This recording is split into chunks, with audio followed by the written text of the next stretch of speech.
இன்றைய தினம் மதுரையினுடைய அரசரடி ரயில்வே மைதானம் மற்றும் ரயில்வே காலனியில் இருக்கிற நிலத்தை பாதுகாக்க வேண்டும் என்ற காரணத்திற்காக மினி மாரத்தான் விழிப்புணர்வு மாரத்தான் நடைபெற இருக்கின்றது.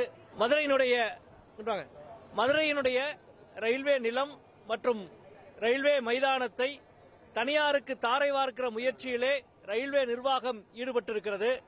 ரயில்வே மைதானம் 11.46 ஏக்கர் நிலம், அதேபோல ரயில்வே காலனியிலே இருக்கிற 29.1 ஏக்கர் நிலம், இரண்டும் சேர்த்து சுமார் 41 ஏக்கர் நிலம். அதனுடைய சந்தை மதிப்பு ஏறக்குறைய 1600 கோடி.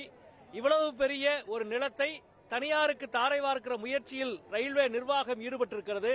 ரயில்வே மைதானம் என்பது மதுரையின் பல விளையாட்டு வீரர்களுடைய இதயம் போன்ற ஒரு இடம்.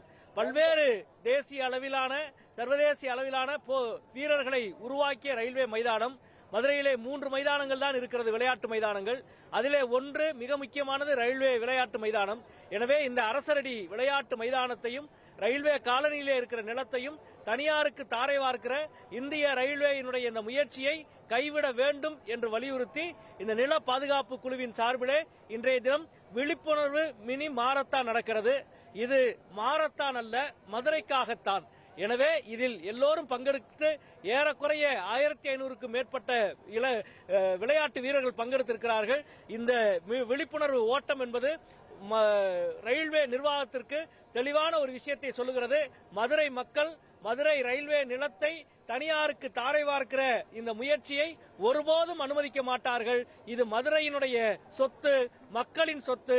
எனவே இந்த மினி மாரத்தானில் இத்தனை ஆயிரம் பேர் பங்கெடுத்திருக்கிறார்கள் என்பதை தெரிவித்துக் கொள்கிறேன்.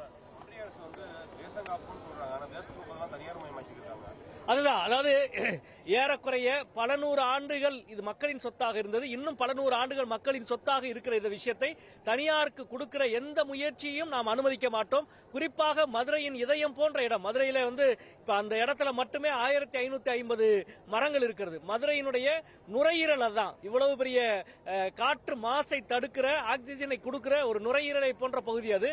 எனவே தனியாருக்கு தாரை வார்க்கிற இந்த முயற்சியை அனுமதிக்க மாட்டோம். மதுரையினுடைய இந்த சொத்தை, மக்களின் சொத்தை நாங்கள் பாதுகாப்போம் என்பதைத்தான் மதுரையினுடைய இத்தனை ஆயிரம் விளையாட்டு வீரர்கள் இன்றைக்கு ரயில்வே நிர்வாகத்துக்கு தெரிவிக்கிறார்கள்.